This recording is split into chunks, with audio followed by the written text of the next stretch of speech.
Dans ces vidéos, je vais vous donner quelques pistes ou quelques trucs pour aborder les problèmes de synthèse en deux étapes, c'est-à-dire les problèmes de synthèse organique pour lesquels on commence avec un substrat de départ qui, à la suite de deux réactions, va donner un produit final. Alors, la première chose qu'on fait quand on a ce type de problème-là, c'est qu'on regarde les différences.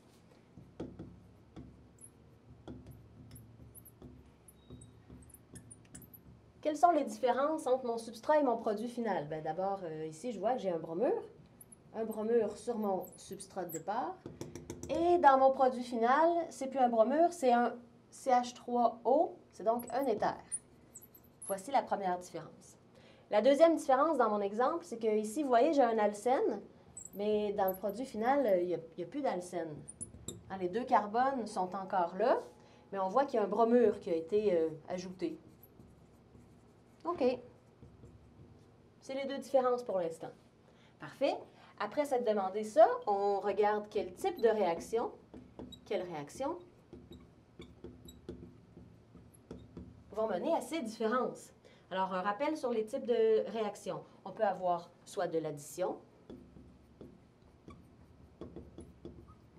dans laquelle il y a une perte de liaison multiple, et un gain de groupement. Ça peut être de la substitution. Dans la substitution, c'est plus simple, hein? C'est juste un groupement est remplacé par un autre groupement. Donc, remplacement de groupement.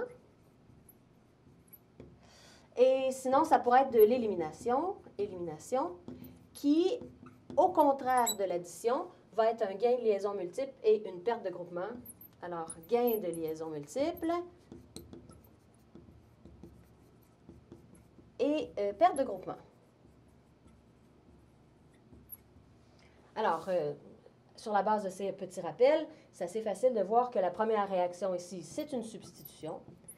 On a substitué un bromure par un autre groupe qui a donné un éther. La deuxième réaction, on avait une liaison double, on n'a plus de liaison double, on a rajouté quelque chose à la place. C'est bien de l'addition. Très bien, donc ça, c'est les deux premières étapes. La troisième étape, ça va être de se demander quels réactifs vont avoir mené à ces produits-là. Alors, quels réactifs?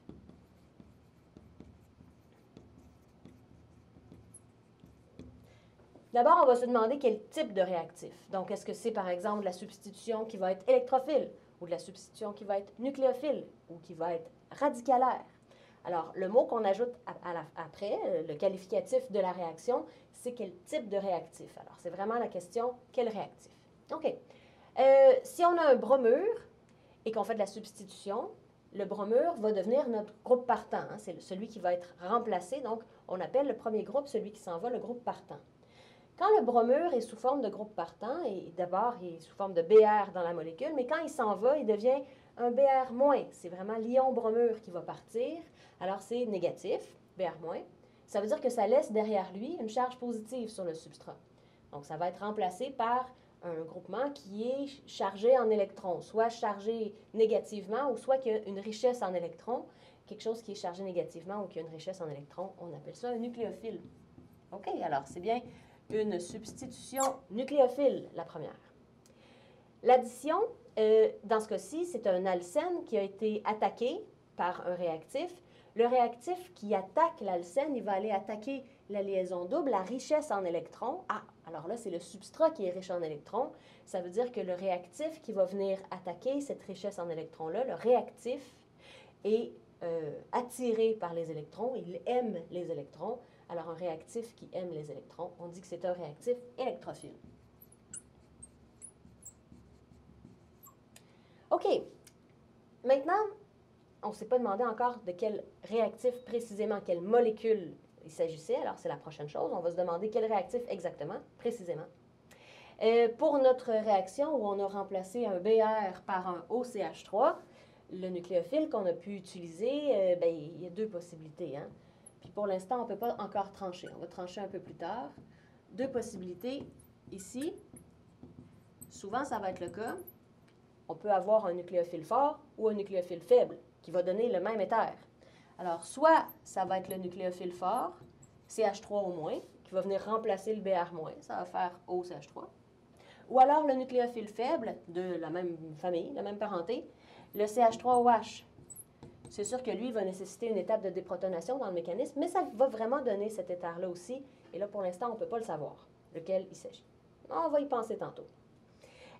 Pour la réaction d'addition électrophile, maintenant, là, quand je vous ai dit, il y a un bromure qui est ajouté, peut-être que vous l'avez vu avec votre œil averti, c'est pas juste un bromure qui a été ajouté, attention. Puis de savoir quel autre groupement a été ajouté, ça va nous donner exactement le réactif qu'on a besoin ici. Ça vaut la peine? Alors, regardez ça ici. Sur le carbone, au bout, ici, il y avait 2 hydrogènes dans le substrat de départ. Sur le même carbone, dans le produit final, il y a 3 hydrogènes. Il faut bien le voir, même si ils ne sont pas explicités dans la structure stylisée. Alors, c'est bromure qui a été ajouté et un H. C'est vrai. Donc, le réactif, s'il y a un H et un Br qui ont été ajoutés, c'est HBr. Le réactif HBr, c'est bien un réactif électrophile. Alors ça, pour celui-là, on est certain. Parfait. Donc, on a fait les 3 premières étapes.